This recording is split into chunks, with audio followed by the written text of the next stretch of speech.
Hello सभी साथियों का एक बार स्वागत करता हूं अपने यूट्यूब चैनल यस मैथमेटिक पाठशाला में। तो आज जो हम नया सीरीज स्टार्ट करने जा रहे हैं वेक्टर कैलकुलस, ठीक है। तो वेक्टर कैलकुलस से पहले मैं कुछ बताना चाहता हूं। हमारे द्वारा टेस्ट सीरीज चलाया जा रहा है, ठीक है, जो सभी टीजीटी पीजीटी एग्जाम्स के लिए है और इसमें बहुत सारे स्टूडेंट पार्टिसिपेट्स करते हैं और बहुत अच्छा अच्छा स्कोर कर रहे हैं। तो आप भी इस सीरीज को ज्वाइन कर सकते हैं और डेमो टेस्ट लेने के लिए आप इस नंबर पे कांटेक्ट कर सकते हैं। आप एक दो डेमो टेस्ट लेके देखिएगा और उससे आपको पता चल जाएगा कि इस तरह का हमारा टेस्ट सीरीज है, ठीक है। और ये सभी D triple S B L T G I C U P T G T P G T N B S K B S and other states exams के लिए यूजफुल रहेगा, ठीक है। तो आइए आज हम अपना पहला टॉपिक का जो टॉपिक है हमारा वेक्टर कैलकुलस, उसका सब टॉपिक हम differentiation and integration of vectors start करेंगे। जो टॉपिक फर्स्ट रहेगा और डे भी वन है, ठीक है। इसमें कितने पार्ट्स बनते हैं वो देखते हैं। लगातार ये कम से कम 10 से 15 दिन में पूरा टॉपिक मैं आपको हो सकता फिनिश कर दूं। लगातार डेली क्लास आएगी, ठीक है। कौन सा? Vector calculus. बहुत ही इंपॉर्टेंट टॉपिक है। टीजीटी में भी एक दो क्वेश्चन पूछ लिया, पीजीटी के लिए बहुत ही ज़्यादा इंपॉर्टेंट है और अदर स्टेट्स में भी, एलटी के लिए भी बहुत ज़्यादा इंपॉर्टेंट है ये। एलटी, जीआईसी, ठीक है, और पीजीटी एंड अदर स्टेट्स में भी, और ये डी ट्रिपल एस भी टीजीटी में भी आता है और डी ट्रिपल एस भी पीजीटी में भी आता है, ठीक है। और यूपी पीजीटी में तो आता है। इन सारे एग्जाम्स के लिए बहुत ही ज़्यादा बेहद इंपॉर्टेंट टॉपिक है ये। और इसको मैं बिल्कुल बेसिक से स्टार्ट करूंगा और बिल्कुल इसको हाई लेवल तक लेके जाऊंगा, ग्रीन गॉस और डाइवर्जेंस थ्योरम तक, ठीक है। तो बस वन बाई वन देखते रहिएगा। हो सकता है आज का लेक्चर थोड़ा आसान रहे, बट क्रम बाई क्रम जैसे ही लेवल बढ़ता जाएगा और आपको टॉपिक अगले टफ आते रहेंगे, ठीक है। तो आइए स्टार्ट करते हैं सबसे पहले हम इसको, ठीक है। तो सबसे पहले जो हम टॉपिक पढ़ेंगे वो जो डिफरेंशिएशन का टॉपिक स्टार्ट करेंगे, ठीक है। डिफरेंशिएशन ऑफ वेक्टर्स, उसमें हमें क्या क्या पढ़ना पड़ेगा वो चीज़ें देखेंगे हम सबसे पहले, ठीक है। तो उसमें क्या हमारा जो मेन रहेगा वो चीज़ें देखनी। तो सबसे पहला पॉइंट रहेगा इसमें वेलोसिटी का, कि वेलोसिटी कैसे निकालेंगे। वेलोसिटी, तो सबसे पहले हमें क्या दे रखा होगा, एक पोजीशन वेक्टर दे रखा होगा, पोजीशन वेक्टर, ठीक है। पोजीशन वेक्टर क्या होता है, हम उसको आर ले लेते हैं और आर के लिए अगर मैं इसके कंपोनेंट्स में ब्रेक करूं तो X I, Y J and Z K, ठीक है। तो ये हमारा कोई एक पोजीशन वेक्टर है आर, ठीक है, जिसके कंपोनेंट में ब्रेक कर दिया, मतलब इसको आई जे के डायरेक्शंस में ब्रेक कर दिया, तो ये आ जाएगा, ठीक है। अब हमें अगर वेलोसिटी बनाना है तो वेलोसिटी बनाने के लिए हम इस जो हमारे पास वेक्टर दे रखा पोजीशन वेक्टर, उसका एक बार डिफरेंशिएट कर देंगे विद रिस्पेक्ट टू टी, ठीक है। अब ये क्या हो जाएगा, D X over D T I plus D Y over D T J, और यहाँ से D Z over D T कितना आ जाएगा के। तो ये जो रहेगा D R over D T, और ये एक बार जो डिफरेंशिएशन करेंगे वही डिनोट करेगा हमारा किसका, वेलोसिटी को डिनोट करेगा, ठीक है। अगर हम इसका एक बार और डिफरेंशिएशन कर लें तो एक नया टॉपिक निकल के आ जाता है एक्सीलरेशन। एक्सीलरेशन जिसको हिंदी में बोलते हैं भाई त्वरण, क्या बोलते हैं, त्वरण। और जो वेलोसिटी होती है उसको हिंदी में बोलते हैं वेग, ठीक है। वेग और त्वरण। अगर मैं इसका अगेन डिफरेंशिएट कर दूं, अगर वेलोसिटी है तो उसका एक बार डिफरेंशिएट करना पड़ेगा, और ये एक बार तो हो चुका है, दोबारा इसका डिफरेंशिएशन कर देंगे तो क्या निकल के आ जाएगा, एक्सीलरेशन। इसको हम ए वेक्टर से डिनोट कर सकते हैं। और यहाँ पे ये क्या हो जाएगा भाई, ये डबल डेरिवेटिव हो जाएगा सभी कंपोनेंट्स का, D two Y over D T square and D two Z over D T square, और यहाँ पे कितना आ जाएगा के। तो ये हमारा एक्सीलरेशन को डिनोट करेगा, डबल डेरिवेटिव, और वेलोसिटी का सिंगल डेरिवेटिव, ठीक है। आपने डेफिनेशन नहीं पढ़ी होगी, rate of change of displacement. तो यहाँ पे जो ये डिनोट करेगा डिस्प्लेसमेंट, तो डिस्प्लेसमेंट का जो रेट ऑफ चेंज होता है वो वेलोसिटी कहलाता है, और जो वेलोसिटी का रेट ऑफ चेंज होता है वो क्या कहलाता है, एक्सीलरेशन कहलाता है, ठीक है। तो थोड़ा आगे बढ़ते हैं, यहाँ पे देखिएगा अगला। यहाँ पे जो अगला हमारा टॉपिक रहने वाला है उस चीज़ को समझना है, ठीक है। अब एक चीज़ और है, अगर हमारा जो वेलोसिटी होती है तो उसको हम क्या लिखते हैं, D R over D T लिखते हैं, ऐसे भी लिख सकते हैं, या हम इसको आर वेक्टर के ऊपर एक डॉट लगा के भी डिनोट कर सकते हैं, क्लियर है। अब ऐसी ए जो एक्सीलरेशन होता है हमारा, वो या तो हम क्या करें, D V over D T करें इसको, क्लियर, या आर का दो बार में डिफ्रेंशिएट करें इस तरीके से, या हम इसको आर वेक्टर का डबल डॉट भी लिखा जा सकता है। आर वेक्टर का डबल डॉट अगर हम इसको लिख देंगे तो भी ये क्या करेगा, एक डॉट मतलब एक बार डिफरेंशिएशन और दो डॉट मतलब दो बार डिफरेंशिएशन। ठीक है, तो एक सेकेंड, ये ब्लरनेस हो रहा है, इसको क्लियर, ये समझ जाएंगे।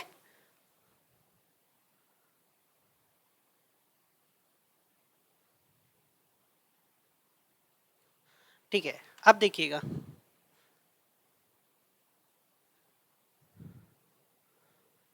ठीक है, क्लियर है। ओके, इधर देखिएगा, तो ये हमारा एक बार वेलोसिटी, एक बार डिफरेंशिएशन करने पे वेलोसिटी और दो बार डिफरेंशिएशन करने पे एक्सेलरेशन हो जाएगा। यहाँ से जो हमारा मेन टॉपिक स्टार्ट होता है उसको हम नेक्स्ट पेज पे ही समझाते हैं। ठीक है, डेरिवेटिव ऑफ प्रोडक्ट्स, पहले हम सारी थ्योरी कवर करेंगे, उसके बाद क्वेश्चंस कराएंगे। डेरिवेटिव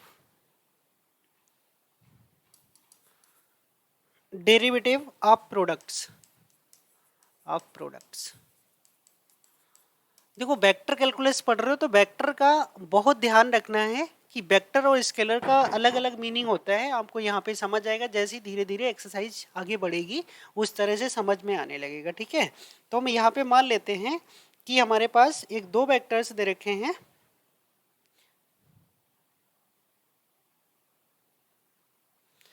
जैसे मान लो अगर इस तरह से ये हमारे पास डेरिवेटिव ऑफ वेक्टर्स दे रखा है। ठीक है, अगर हमें यहाँ पे करना पड़ जाए डी ओवर डी टी, और यहाँ पे हमारे पास दो वेक्टर है। ठीक है, तो हम क्या करेंगे, जैसे फर्स्ट सेकंड का रूल हम लगाते थे डिफरेंशिएशन के अंदर, वही रूल यहाँ पे लगाएंगे। मान लो अगर मैंने फर्स्ट को स्किप कर दिया तो मुझे सेकंड का क्या करना पड़ेगा, डिफरेंशिएशन करना पड़ेगा। क्लियर है, प्लस अगर मैं सेकंड को अब स्किप कर दूंगा, क्योंकि डॉट में हम आगे पीछे कर सकते हैं, क्योंकि यहाँ पे एक चीज समझ लीजिएगा, A dot V is equal to V dot A.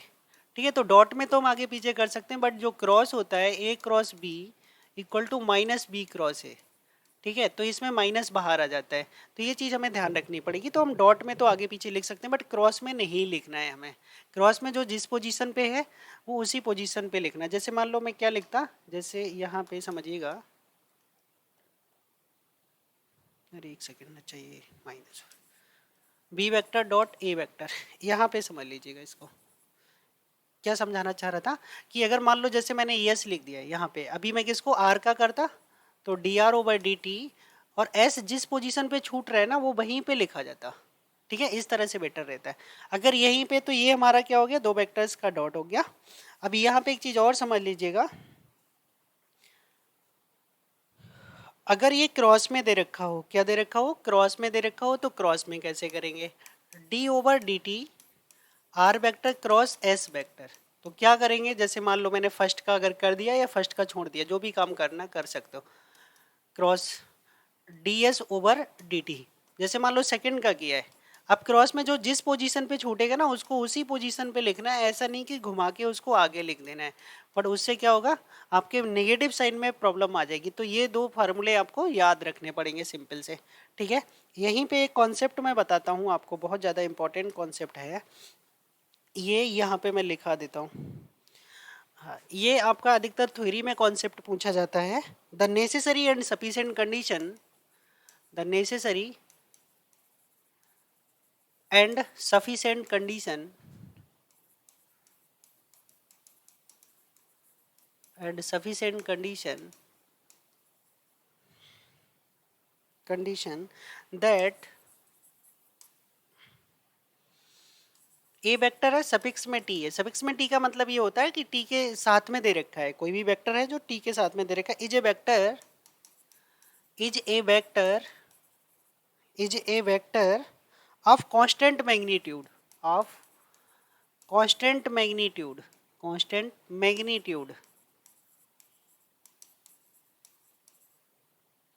Is, क्या होता है, तो ये यहाँ पे आपको समझने की जरूरत है कि A vector dot D A over D T equal to zero अगर आता है तब वो होगा, क्या बोला गया कि नेसेसरी और सफिशिएंट कंडीशन किसके लिए, कोई एक वेक्टर है, इज ए कांस्टेंट वेक्टर के लिए, जिसका क्या लिखा, इज ए, ये कोई वेक्टर है और जिसका मैग्नीट्यूड कैसा कांस्टेंट मैग्नीट्यूड रखेगा, तो उसका ए वेक्टर और उस वेक्टर का डॉट क्या हो जाएगा, जीरो हो जाएगा। किसके लिए, कौन से केस में, ये कौन से केस में होगा कि किसी वेक्टर का, कोई भी वेक्टर जो कांस्टेंट मैग्नीट्यूड रखता है तो उस वेक्टर और का जो डेरिवेटिव है और उस वेक्टर का जो डॉट प्रोडक्ट होगा वो किसके इक्वल होगा, जीरो के इक्वल होगा। तो ये कंडीशन होती है नेसेसरी और सफिशिएंट कंडीशन किसी वेक्टर के कांस्टेंट मैग्नीट्यूड होने के लिए, ठीक है। ये भी बहुत इंपॉर्टेंट, ये कंडीशंस आपकी डायरेक्ट एग्जाम्स में पूछी जाती हैं। एक और कंडीशंस है जो मैं बहुत ही इंपॉर्टेंट कंडीशंस है वो मैं आपको बताऊंगा, उसको समझिएगा, ठीक है। ये कांस्टेंट मैग्नीट्यूड के लिए होती है, ध्यान रखिएगा। ये किसके लिए भाई, कांस्टेंट मैग्नीट्यूड के लिए है। एक आती है कांस्टेंट डायरेक्शन के लिए, तो वो क्या है, the necessary and sufficient condition, the necessary and sufficient condition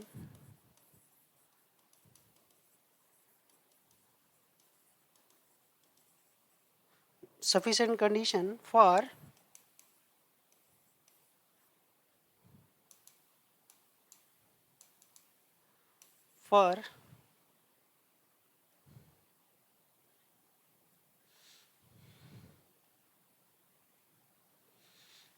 कोई ये वेक्टर है जो t का है, ठीक है, to have to have to have a constant direction, एक कांस्टेंट डायरेक्शन, कांस्टेंट डायरेक्शन, ये दो वर्ड ध्यान रखने हैं, कांस्टेंट डायरेक्शन। तो कांस्टेंट डायरेक्शन इस वर्ड को हमें बहुत ज़्यादा ध्यान रखना, वहाँ पे कांस्टेंट मैग्नीट्यूड और यहाँ पे कांस्टेंट डायरेक्शन। तो ये जो हमारा वेक्टर है, डॉट जब होगा तो कांस्टेंट मैग्नीट्यूड होगा और जब क्रॉस होगा तो कांस्टेंट डायरेक्शन होगी, ठीक है। तो ए वेक्टर और ए वेक्टर के डेरिवेटिव का जब हम क्रॉस करेंगे अगर वो जीरो आ जाता है तो ये किसको डिनोट करता है, कांस्टेंट डायरेक्शन के लिए शो करता है। ये बहुत ही इंपॉर्टेंट दो नोट पॉइंट है, प्रॉपर आप नोट्स बना के लिखिएगा, मैं पूरा विधिवत कराऊंगा, ठीक है। तो ये क्या है, हमारा एक जो टॉपिक दे रखा है वो अच्छे से समझना है कि कांस्टेंट मैग्नीट्यूड होगा तो उस वेक्टर और उस वेक्टर का डेरिवेटिव का डॉट प्रोडक्ट जीरो होगा। अगर कांस्टेंट डायरेक्शन होगा तो उस वेक्टर का क्रॉस के साथ, मतलब उस वेक्टर का क्रॉस जीरो होगा किसके साथ, उसके जो डेरिवेटिव है ना उसके साथ क्रॉस जीरो होगा, ठीक है। ये दो कंडीशंस आपकी बहुत इंपॉर्टेंट कंडीशंस थी। और यहाँ पे अभी अगले कंडीशंस बताता हूँ, बस देखते चलिएगा आप लोग। यहाँ पे मान लो ये इस तरह का जब भी हमें डेरिवेटिव किसका निकालना वो टॉपिक देख लिए, derivative of R vector equal to, ये जो बॉक्स बना होता है ए वेक्टर बी वेक्टर और सी वेक्टर, इस वेक्टर के लिए क्या होता है इसको मैं अभी बता देता हूँ, ए वेक्टर वी वेक्टर और सी वेक्टर, इसको आगे चल के अभी डिटेल में बता दूंगा। तो इसको कैसे करते हैं, A vector dot V vector cross C vector से हम डिनोट करते हैं। अगर हमारा कोप्लेनर होता है तो इस वेक्टर का जो मैग्नीट्यूड होता है वो इक्वल टू में जीरो कर देते हैं। यही सारी चीज़ें हैं, इसको हम कोप्लेनर के लिए कंडीशंस में इक्वल टू जीरो में प्रूफ करते थे। तो इसका हमें डेरिवेटिव कैसे प्रूफ करना पड़ेगा, तो इसका डेरिवेटिव हम कैसे करेंगे वो चीज़ समझना है हमें। देखो तो क्रम से अभी हमें कैसे करना चाहिए, तो D R over D T, इसका सिंपल सा फार्मूला बताएंगे। बिल्कुल पहली बार में आप सिर्फ पहले का करिएगा, बाकी दोनों से कोई मतलब नहीं, बिल्कुल ऐसे ही छोड़ दीजिएगा, ठीक है। ये बिल्कुल शॉर्ट ट्रिक बता रहा हूँ क्योंकि आपको ऑप्शन में करना होगा तो इस तरह से लिख सकते हो। सेकंड ब्रैकेट में सेकंड का करेंगे, फर्स्ट से कोई मतलब नहीं होगा, D V over D T और सी, प्लस थर्ड ब्रैकेट में थर्ड का करेंगे, थर्ड ब्रैकेट में किसका करेंगे, थर्ड का करेंगे, ठीक है। तो इस तरीके से इसका डिफ्रेंशिएशन फिनिश हो जाएगा। तो ये भी एक इम्पॉर्टेंट टॉपिक था हमारा कि इसका किस तरह से किया जाए। दूसरा एक और इम्पॉर्टेंट टॉपिक है हमारा, ऐसी आ जाए क्रॉस में, किसका, derivative of R vector equal to A vector cross V vector cross C vector, ये होता है हमारा ट्रिपल क्रॉस प्रोडक्ट। और ट्रिपल क्रॉस प्रोडक्ट का फार्मूला क्या होता है मैं बता देता हूँ यहीं पे आप लोगों के लिए, क्या होता है समझ लीजिएगा। तो ट्रिपल क्रॉस प्रोडक्ट का फार्मूला होता है A vector cross V vector cross C vector. ये कैसे लिखते हैं, इस जो पहले वाला वेक्टर उसका दूर वाले के साथ डॉट प्रोडक्ट करेंगे। तो दूर वाले के साथ डॉट वाला और पास वाला ऐसे ही चिपका देना है माइनस, फिर इसका पास वाले के साथ डॉट करेंगे और दूर वाला इसी तरह से लिख देना है, ठीक है। तो ये इसका फार्मूला हो गया। अगर मैं यहीं पे इस तरह से इसका फार्मूला बताऊं, चलो यहाँ पे फार्मूला ही बता देता हूँ, अगले पेज पे बता दूंगा उसको। देखो अगर ये इस तरह से लिखा हो ए वेक्टर क्रॉस बी वेक्टर और बाहर सिंगल लिखा हो सी वेक्टर, तब इसका फार्मूला कैसे ओपन होगा? तब काम वही होगा कि अगर पीछे से अटैच है तो पीछे से ही लिखना है, ठीक है। A vector dot C vector मतलब इसका दूर वाले के साथ डॉट और पास वाला ऐसे ही लगा देना है, माइनस उधर जगह कम है इसलिए नीचे लिख रहा हूँ। अब इसका पास वाले के साथ डॉट होगा, ठीक है, और दूर वाला वेक्टर ऐसे ही लगा देना। अब इस बार दूर कौन सा हो जाएगा? ए हो जाएगा, ठीक है। इस तरीके से हम इसका करते हैं, ठीक है। तो ये दोनों फार्मूले चाहे लेफ्ट से लिखा हो या राइट से लिखा हो, इस तरीके से हम ट्रिपल क्रॉस प्रोडक्ट के फार्मूलों को यूज करते हैं। क्लियर है? एक बार क्वालिटी कैसी दिख रही चेक कर लूँ। ठीक है, उम्मीद करता हूँ दिख रहा होगा। आइए आगे बढ़ते हैं, ठीक है। तो ये यहाँ पे हमने बता दिया। अब देखो इसका फार्मूला, फार्मूला कैसे करेंगे वो चीज़ समझना है। फार्मूला अभी मैंने नहीं बताया, तो इसका फार्मूला हमें निकालना है। ये लिखा था R equal to A vector cross B vector cross C vector, ठीक है। अब इसका हमें अगर मान लो डेरिवेटिव निकालना है, मान लो मैं इसके भी बाहर अभी लिख देता हूँ, अगली बार में ही करूँगा इसको ऐसे, इस तरीके से दे रखा हो। तो आप क्या करेंगे, पहली बार ब्रैकेट में सिर्फ पहले का करेंगे और दूसरे में दूसरे का, तीसरे में जैसे लिखा वैसे ही लिखे रहना है, बस कुछ नहीं करना है। बस आपको डिफरेंशिएशन वैसे ही करना है, क्रम से जो जहाँ लिखा वहीं पे उसका कर दीजिएगा। पहली बार में पहले का, दूसरी में प्लस करके दूसरे का, तीसरे में तीसरे का। तो ए ऐसे ही लिखा है, जहाँ पे जो लिखा है हमें उसको बिल्कुल छेड़ना नहीं है। सिंपली करना क्या है, जो जहाँ पे लिखा वहीं पे उसका डिफरेंशिएशन। अब तीसरी ब्रैकेट में तीसरे का कर देंगे, ठीक है। इस तरीके से हम इसका डेरिवेटिव फिनिश कर देंगे। तो समझ गए इसका डेरिवेटिव किस तरीके से लिखा जाएगा? तो ये इसका डेरिवेटिव लिख जाएगा। क्लियर है? आइए आगे। अब देखो इसके कुछ क्वेश्चंस कराता हूं। जैसे पहला क्वेश्चन है हमारे पास, वाइट कर लूं, वाइट में ज्यादा बेटर दिखता है। तो एक वेक्टर दे रखा है, if R vector equal to 3i 6 T square J plus 4tk। Clear? और हमें यहाँ पे बोला गया है फाइंड करने के लिए D R over D T find करना है and D two R over D T square find करना है। मतलब सिंगल डेरिवेटिव और डबल डेरिवेटिव इसका फाइंड करना है, ठीक है। तो फाइंड करते हैं।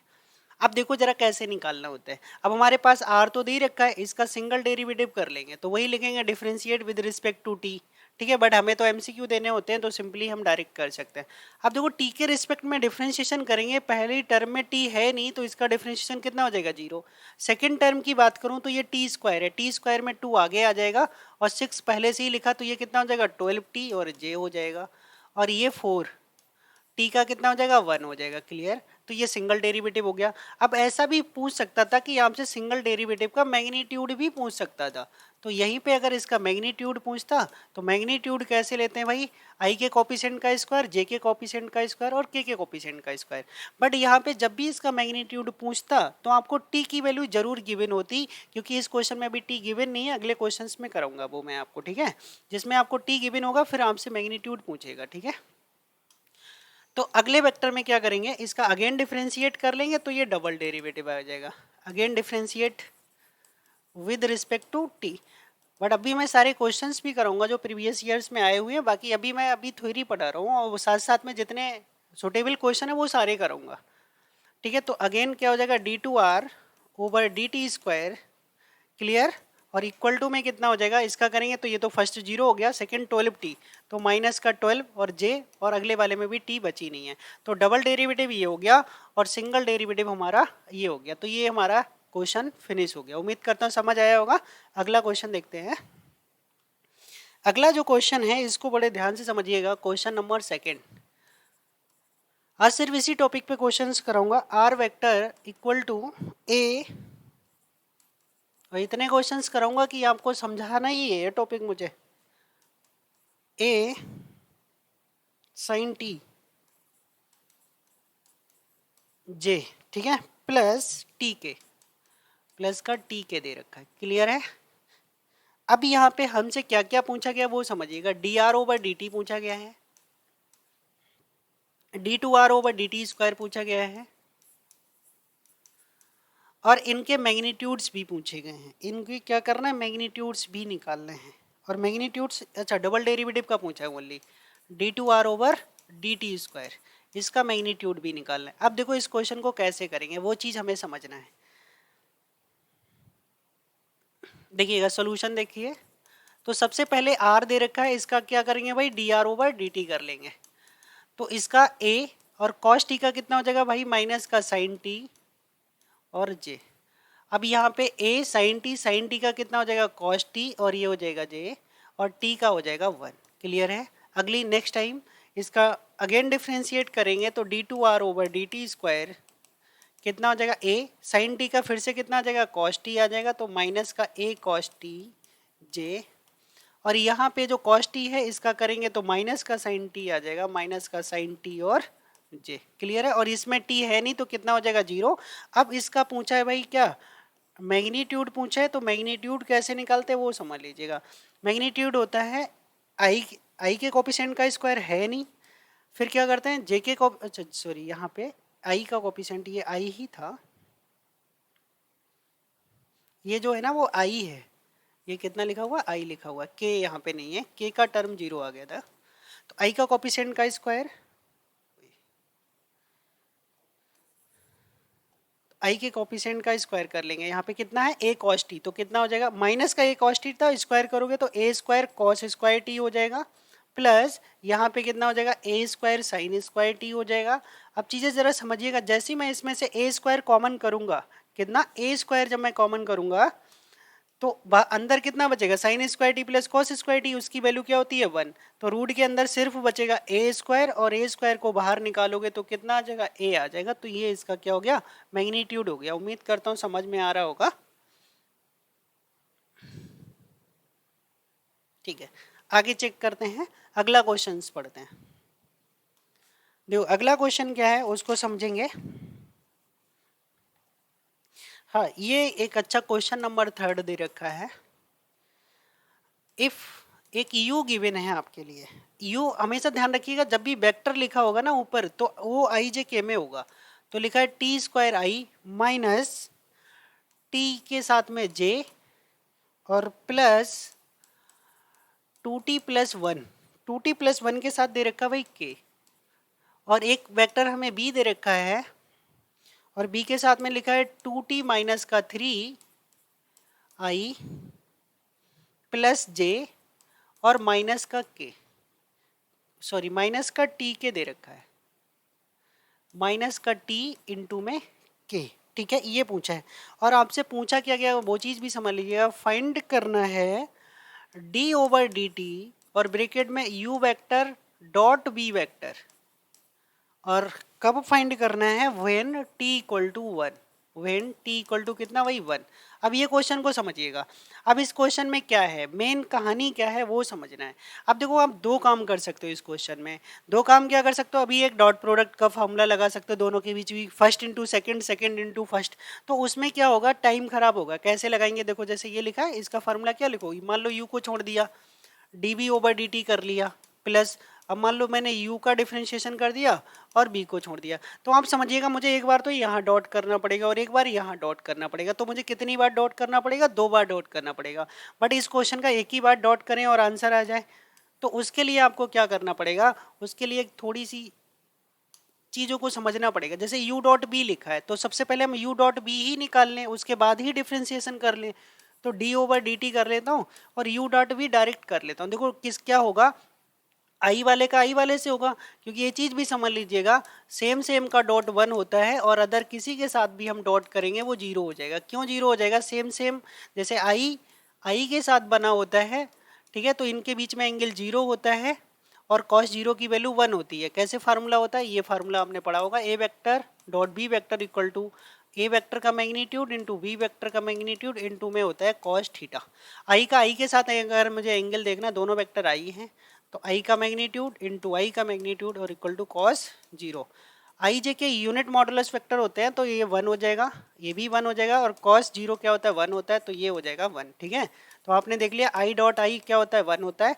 अब मैं अगर आई डॉट जे की बात करूँ, यही फार्मूला लगाऊंगा, तो आई वेक्टर का मैग्नीट्यूड इंटू जे वेक्टर का मैग्नीट्यूड, और आई और जे के बीच में एंगल होता है 90, और cos 90 की वैल्यू होती है 0, तो 1 इंटू 0, इसलिए अदर वेक्टर्स का जो डॉट होता है वो क्या होता है 0 होता है। समझ गए होगे क्यों 0 होता है। ऐसे ही यहाँ पे यू आई का आई से करेंगे तो देखो ये टी स्क्वायर है और ये लिखा हुआ है, तो इसकी जब मल्टीप्लाई मैं इससे कर लूँगा टी स्क्वायर से, तो ये कितना हो जाएगा 2t³ हो जाएगा, और टी का इससे करेंगे तो माइनस का 3t स्क्वायर हो जाएगा। आई डॉट आई 1 हो गया।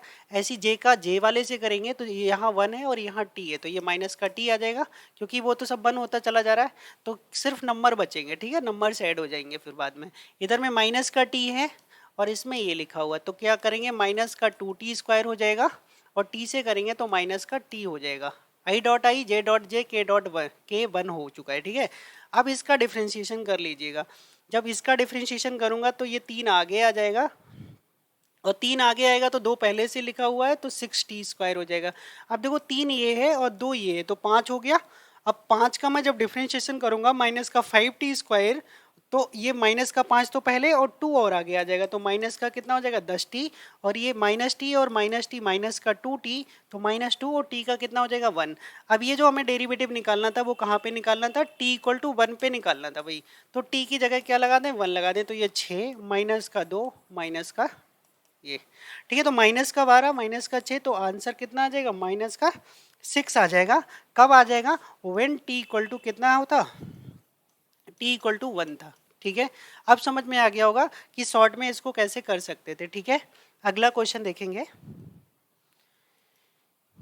अगला क्वेश्चन एक बहुत अच्छा क्वेश्चन है, पहले तो मैं क्वेश्चन को लिखता हूं, आप ध्यान से समझेंगे। लिखा है ए particle moves along the curve, A particle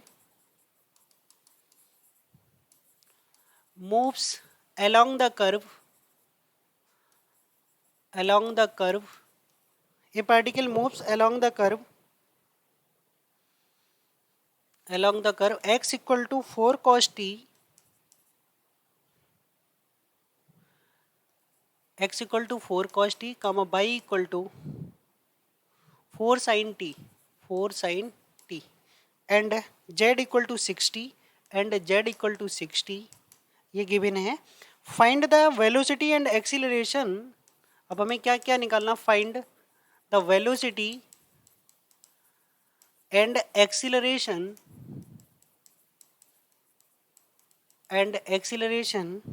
ठीक है, at time t equal to 0 and t equal to π/2 and t equal to π/2। इन दो पे हमें क्या करना है, ये निकालना है। ठीक है, t इक्वल टू 0 पे। अब एक चीज समझिएगा, सबसे पहले आपको क्या बोल रखा है, पहले क्वेश्चन को सुनेंगे ध्यान से। क्वेश्चन हमसे कह रहा है कि एक पार्टिकल जो है ना,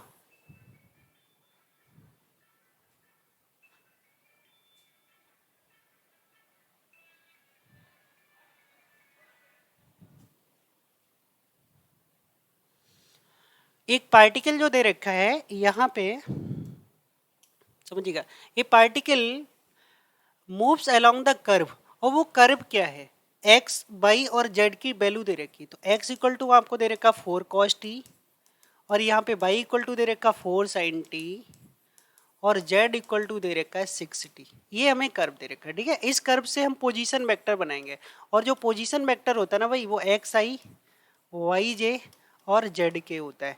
जब ये पोजीशन वेक्टर में हम x बाई जेड की वैल्यू लगा देंगे तो वो हमारा एक सिस्टमेटिक पोजीशन वेक्टर बन जाएगा, जिसका एक बार डिफरेंशिएशन करने से वेलोसिटी मिल जाएगी और 2 बार डिफरेंशिएशन करने से उसका एक्सीलरेशन मिल जाएगा। ठीक है, तो क्या हो जाएगा हमारे यहाँ से, x की वैल्यू थी हमारी 4 cos t आई, और y की वैल्यू थी 4 sin t j हो जाएगा, और z की वैल्यू थी 6t, z की वैल्यू थी भाई 6t, और साथ में कितना आ जाएगा k।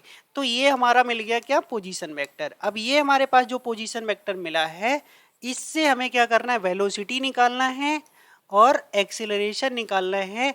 एक बार हमें t इक्वल टू 0 रख के निकालना है और एक बार t equal to pi by 2 रख के निकालना है। ठीक है, तो इस चीज़ को समझेंगे जरा फटाफट।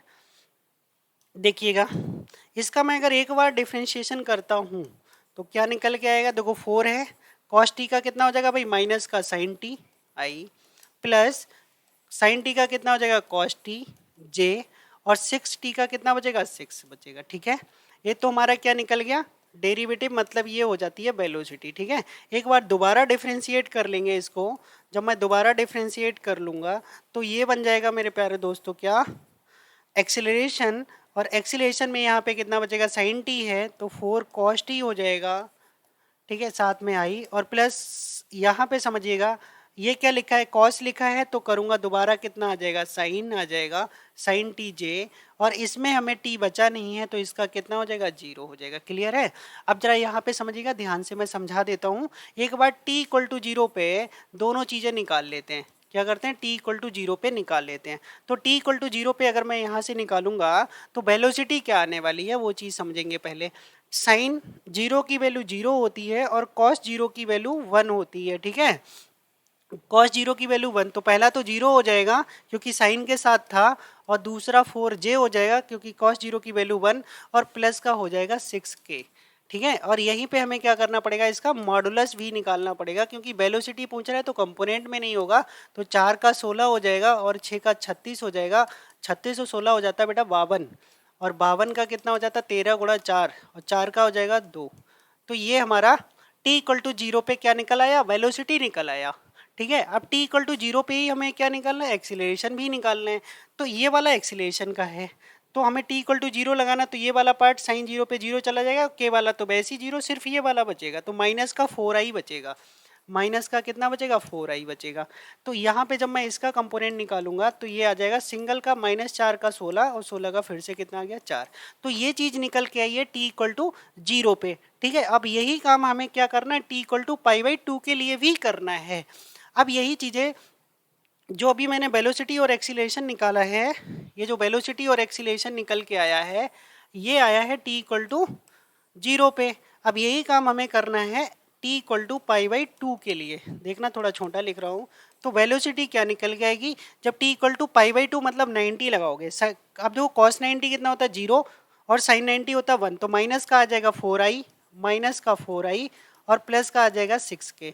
अब इसका यहाँ पे क्या निकाल लेंगे, कंपोनेंट निकाल लेंगे, सॉरी मैग्नीट्यूड निकाल लेंगे। तो 4 का फिर से 16 हो जाएगा, और 6 का 36, और फिर 52, फिर क्या हो जाएगा, 2√13 हो जाएगा। क्लियर है।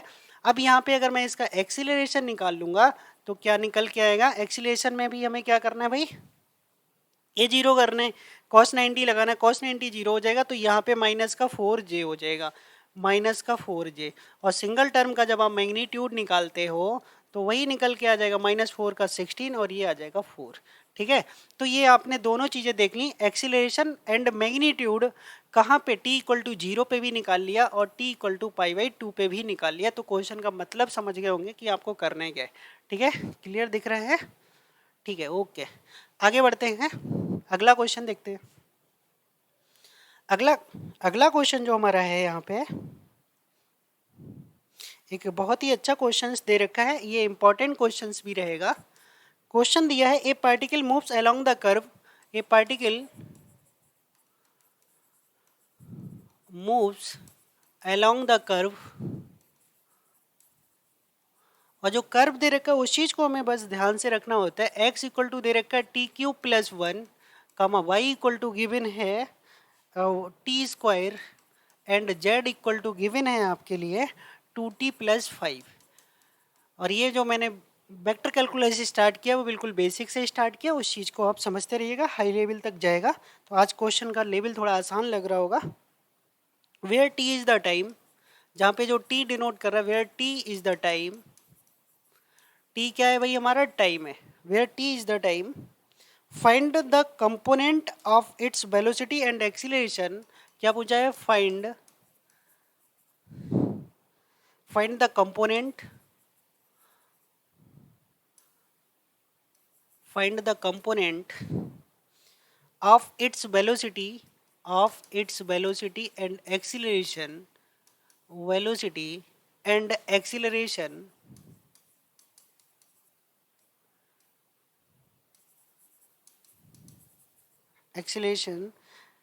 at t equal to 1 at t equal to 1 in the direction, ये वर्ड वो इसमें नया आ गया, इन द डायरेक्शन।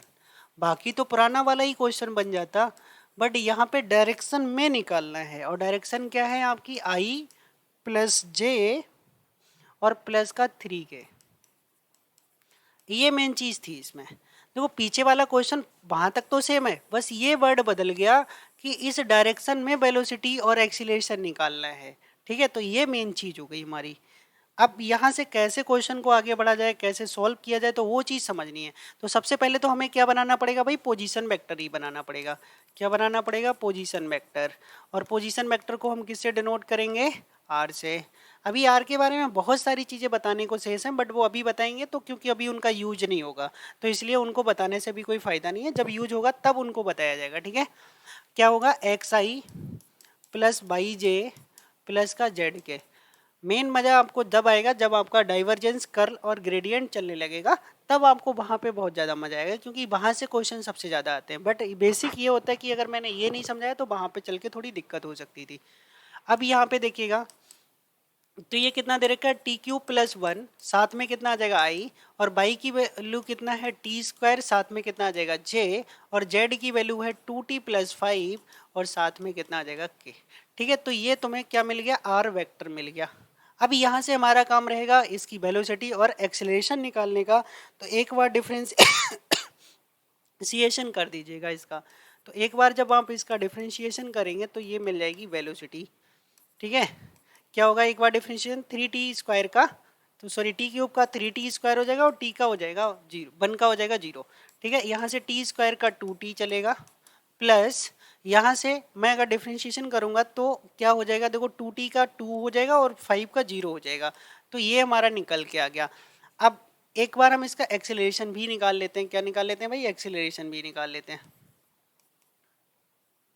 तो एक्सेलरेशन के लिए हमें डबल डिफरेंशिएशन करना पड़ेगा इसको। ठीक है, तो देख लीजिएगा उसको भी, 3t स्क्वायर का कितना हो जाएगा, 6t आई हो जाएगा, और यहाँ पे t का 1 हो जाएगा j, और यहाँ पे हमारा बचा नहीं है तो k हो गया 0। ठीक, तो ये होगी वेलोसिटी और ये हो गया एक्सीलरेशन। अब ये कहाँ पे निकालना था, ये चीज़ हमें निकालनी थी एट t इक्वल टू 1 पे निकालनी थी। तो t इक्वल टू 1 लगा के हम इसकी वेलोसिटी निकाल लेते हैं। जरा क्या आने वाली देख लीजिए, जहाँ जहाँ t है वहाँ पे 1 लगा दीजिएगा, तो ये आ जाएगा 3i, इसके साथ भी t है तो प्लस का 2j, और यहाँ पे है ही नहीं तो ये 2k, ये वेलोसिटी हो गई। यहाँ पे भी t इक्वल टू 1 लगा के क्या करेंगे, इसका एक्सीलरेशन फाइंड कर लेंगे। तो एक्सीलरेशन t इक्वल टू 1 पे कितना आ जाएगा, 6i, यहाँ पे t है नहीं तो, और साथ में बचा 2j। क्लियर है, ये चीज़ तो निकल गई आपकी, वेलोसिटी और एक्सीलरेशन निकल गया। बट ये हमें किस डायरेक्शन में निकालना था, ये हमें निकालना था इस डायरेक्शन में। तो इसका ये जो लिखा हुआ है ना इसके डायरेक्शन में, तो इससे पहले हमें डायरेक्शन बनाना पड़ेगा। तो डायरेक्शन होता क्या भाई, एक कैप से डिनोट करते हैं। तो जो वेक्टर दे रखा है उस वेक्टर को उसके मैग्नीट्यूड से अगर डिवाइड कर लें तो डायरेक्शन बन जाती है। बाद में वेलोसिटी और इन दोनों का डॉट प्रोडक्ट कर देंगे तो उस डायरेक्शन में निकल के आ जाएगा। क्लियर है, तो ये हमारे पास आ चुका है 3i plus 2j plus 2k, और जो दूसरा है 6i प्लस 2j, बिल्कुल ठीक है। अब हमें क्या निकालना है, अब हमें निकालना है डायरेक्शन निकालना है। ठीक है, again unit vector in the direction. अब हम क्या निकालेंगे, अगेन यूनिट वेक्टर निकालेंगे इन द डायरेक्शन, किसकी, in the direction i plus j और प्लस का 3k, इसकी। ठीक है, अब यहाँ पे हमें यूनिट वेक्टर निकालना है, तो इसका यूनिट वेक्टर देखो अब कैसे निकालेंगे हम। तो यूनिट वेक्टर के लिए वही काम करेंगे, ऊपर ये वेक्टर लिख देंगे i plus J plus 3k, और नीचे क्या करेंगे, इसके मैग्नीट्यूड से, मतलब जो i j k के कोफिशिएंट होंगे उनका स्क्वायर। तो 1 प्लस 1 और 3 का स्क्वायर कितना हो जाएगा, 9 हो जाएगा। तो ये निकल के आ जाएगा हमारा i प्लस जे और प्लस का 3k, और रूट में कितना आ जाएगा, 11। ठीक है, ये बन चुका है। अब हमें क्या निकालना है, अब हमें निकालना वेलोसिटी का कंपोनेंट निकालना है। तो component of velocity, component of velocity तो क्या करना है, जो हमारा पीछे वेलोसिटी आई थी उसका इससे क्या करना है, डॉट कर देना है। तो ये पहले ही लिख लो, आई प्लस जे प्लस का 3k और रूट में 11 और डॉट में जो पीछे निकल के आया था, देख लेते हैं क्या निकल के आया था। ये निकल के आया था 3i 2j प्लस 2k। तो 3i प्लस 2j और प्लस का 2k, ठीक है, ये आया था। अब इन दोनों का जब डॉट करोगे तो i का i से होगा, रूट 11 तो बाहर लिख दीजिएगा। आई का अगर मैं आई से करूंगा तो कितना हो जाएगा, यहाँ पे 3 हो जाएगा, और जे का जे से करूंगा तो ये 2 हो जाएगा, और के का के से करूंगा तो 6 हो जाएगा। तो 6 4 5 हो जाएगा, 6 और 2 8 और ये 11 हो गया, ठीक है। तो 11 अपॉन रूट 11 का जब मैं करूंगा तो कितना आ जाएगा, रूट 11 निकल के आ जाएगा। ये हमारा वेलोसिटी का कंपोनेंट हो जाएगा, ठीक है। और हमारे पास दूसरा जो निकालना है, एक्सेलरेशन निकालना, कंपोनेंट ऑफ एक्सेलरेशन, ये पूछा है, ठीक है। कंपोनेंट ऑफ वेलोसिटी पूछा था और कंपोनेंट ऑफ एक्सीलरेशन पूछा था, तो इसको समझिएगा। तो कंपोनेंट ऑफ एक्सीलरेशन क्या होने वाला है, यही डायरेक्शन जो आई थी वो तो वैसे ही लिखनी है, और साथ में क्या करना है, आपको डॉट कर देना है।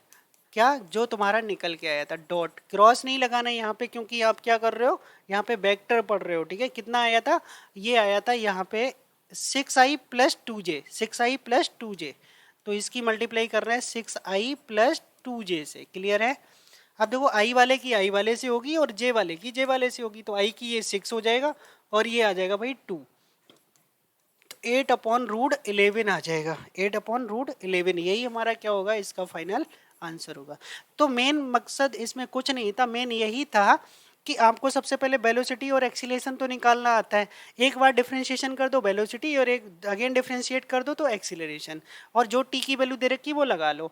बट अगर किसी डायरेक्शन में पूछ रहा है तो उसका कैप निकाल के, मतलब उसकी डायरेक्शन यूनिट वेक्टर निकाल के उससे क्या करना पड़ेगा, डॉट प्रोडक्ट करना पड़ेगा, जैसा कि मैंने यहाँ पे ये किया है, ठीक है। तो एक्सीलरेशन और वेलोसिटी के कंपोनेंट मिल जाएंगे के।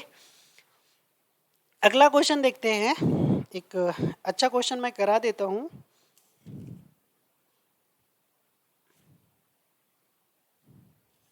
ठीक है, एक लास्ट क्वेश्चन कराता हूं आज, फिर कल से आपको नया टॉपिक, मतलब क्रॉस पे चलेंगे, आज डॉट पे चल रहे थे, अगला क्रॉस वाले पे चलेंगे, ठीक है। एक लास्ट क्वेश्चन करा रहा हूं आज का, कितना टाइम हो गया वीडियो में, ठीक है। हाँ, लास्ट क्वेश्चन एक और करा देते हैं, फिर नेक्स्ट वीडियो में करवाएंगे। तो क्वेश्चन ये लिखा हुआ है, ए particle moves along the curve, A particle moves along the curve, a particle moves along the curve whose parametric equation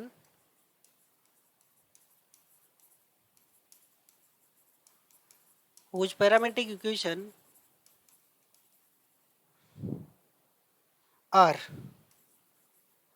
x equal to E की पावर minus T and y equal to दे रखा है 2 cos 3t and z equal to आपके पास given है sin 3t, clear है।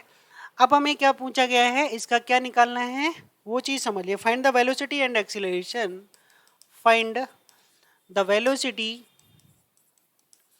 And acceleration, ठीक है, एक्सीलरेशन, इसको समझिएगा। तो सबसे पहले हमें क्या बनाना पड़ेगा भाई, पोजीशन वेक्टर क्या होता है, एक्स आई प्लस बाई जे और प्लस का जेड के, क्लियर।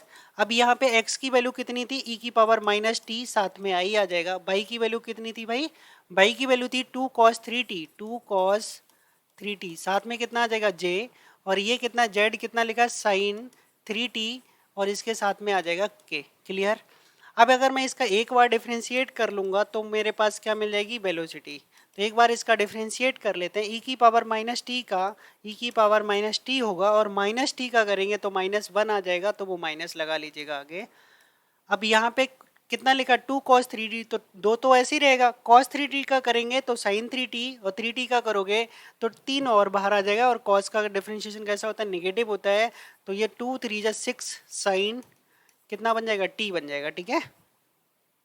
अगला sin 3t है तो 3 बाहर आ जाएगा, कितना हो जाएगा cos 3t हो जाएगा, डिफ्रेंशिएशन तो सभी को आता ही होगा, ये ठीक है। तो ये बन गई हमारी क्या, वेलोसिटी। ठीक है। अब यहीं पे हमें किस पे निकालना था, t इक्वल टू जीरो पे निकालनी थी, तो यहीं पे निकाल लेते हैं। t इक्वल टू जीरो पे वेलोसिटी कितनी आएगी, यहीं पे निकाल लेते हैं सीधे सीधे। अब t इक्वल टू जीरो लगाओगे तो e की पावर भाई कितना हो जाएगा, e की पावर हो जाएगा जीरो, और e की पावर जीरो चाहे प्लस में हो या माइनस में हो तो कितना आता है, वन आता है। तो ये वाला रिजल्ट देगा वन, और बाहर लिखा है माइनस, तो हो गया माइनस का,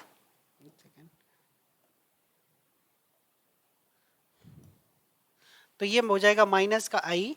और यहाँ पे जैसे ही जीरो लगाएंगे तो साइन जीरो की वैल्यू जीरो, तो सेकंड वाला जीरो के साथ जे आ जाएगा, और के साथ कॉस जीरो की वैल्यू वन होती, तो ये आ जाएगा थ्री के। क्लियर है।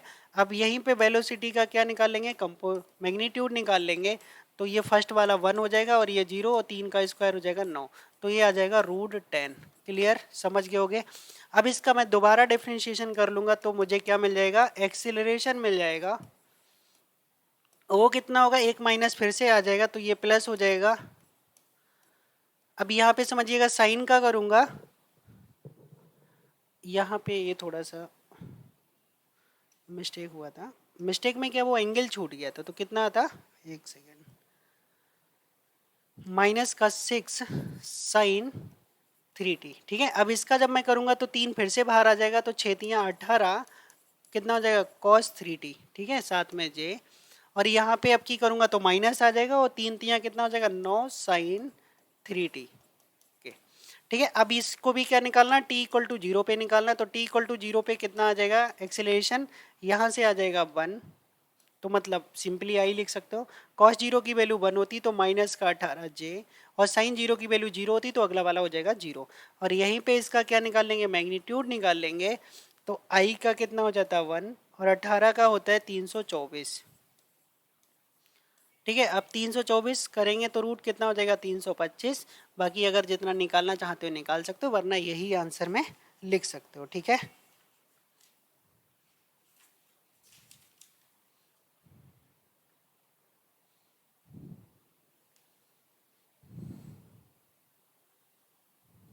ठीक है। तो ये हमारे आज के क्वेश्चंस रहे। ये मैंने कुछ क्वेश्चंस इंपॉर्टेंट क्वेश्चंस कराए हैं जो कॉम्पिटिशन्स में पूछे जाते हैं, बट यहाँ से थोड़ा कम आता है। आगे जैसे ही बढ़ते रहेंगे आपको बेसिक से सीखना है, तभी अच्छे से समझ में आएगा, सारे क्वेश्चंस कर सकते हैं। तो आज का सेशन अगर आपको अच्छा लगा तो वीडियो को लाइक और सब्सक्राइब जरूर करिएगा, और ज़्यादा से ज़्यादा वीडियो को शेयर भी करिएगा, जिससे कि मैं अप्रिशिएट हो सकूँ और ज़्यादा से ज़्यादा आपको वीडियो कंटेंट प्रोवाइड कर सकूँ। Thank you for watching this video.